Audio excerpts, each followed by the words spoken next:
तस्कर कमलेश प्रजापति की police encounter पर लगातार परतें उधड़ती जा रही हैं।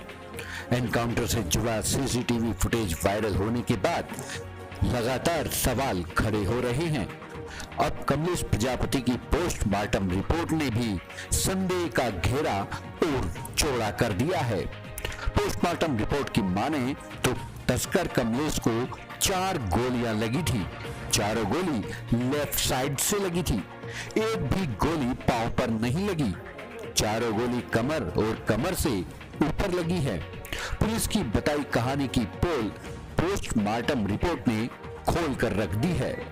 मेडिकल बोर्ड के डॉक्टर ने बताया कि कमलेश का पोस्टमार्टम मेडिकल बोर्ड से करवाया गया था। पोस्टमार्टम रिपोर्ट में तस्कर को 4 गोली लगी, चारों लेफ्ट साइड से लगी थी। लेफ्ट साइड में एक गोली ऊपरी भुजा पर, 2 गोली छाती पर, 1 गोली कमर के नीचे वाले भाग पर लगी है। ज्यादातर गोली के घाव शरीर के अंदर की तरफ थे। मेडिकल रिपोर्ट और पुलिस की कहानी में अंतर यही है। पुलिस का कहना है कि एक गोली एसयूवी के टायर पर 3 राउंड फायर कमलेश के पैरों पर मारने के लिए किए। सबसे बड़ा सवाल है कि ड्राइविंग सीट पर बैठे हुए व्यक्ति के पैरों पर गोली कैसे मारी जाती जब गाड़ी का गेट ही बंद था। पुलिस की एफआईआर में लिखा है कि कमलेश कमर में गोली लगने से घायल हुआ। एफआईआर के मुताबिक कुल 4 गोलियां चली।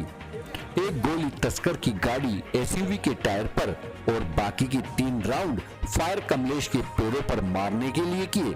कमलेश के पैरों पर एक भी गोली नहीं लगी क्योंकि जिस वक्त फायर किए गए थे उस समय कमलेश ड्राइवर सीट पर मौजूद था। पुलिस एफआईआर में कमलेश की गाड़ी का शीशा टूटा हुआ था, जबकि वायरल सीसीटीवी में पुलिस कर्मी डंडे से गाड़ी की विंडशीट को तोड़ते हुए नजर आया था। तभी से सवाल खड़ा हुआ था कि आखिर पुलिस डंडे से विंडशीट क्यों तोड़ रही थी। पुलिस को कमलेश पर 4 राउंड फायर करने की क्या जरूरत थी, जबकि उसकी गाड़ी में कोई हथियार नहीं था। यह भी जांच का विषय है कि चारों गोली कमांडो दिनेश की AK-14 से चली है या फिर दूसरे पुलिस जवान ने फायर किया है। कांग्रेस विधायक मदन प्रजापति ने फिर एनकाउंटर को फर्जी बताते हुए पुलिस पर गंभीर आरोप लगाए हैं। मदन प्रजापति ने बालोतरा में प्रेस कॉन्फ्रेंस करके कहा कि कमलेश को मारने के बाद पुलिस ने दल बल के साथ रात 10 बजे से लेकर 2 बजे तक कमलेश के घर की तलाशी ली।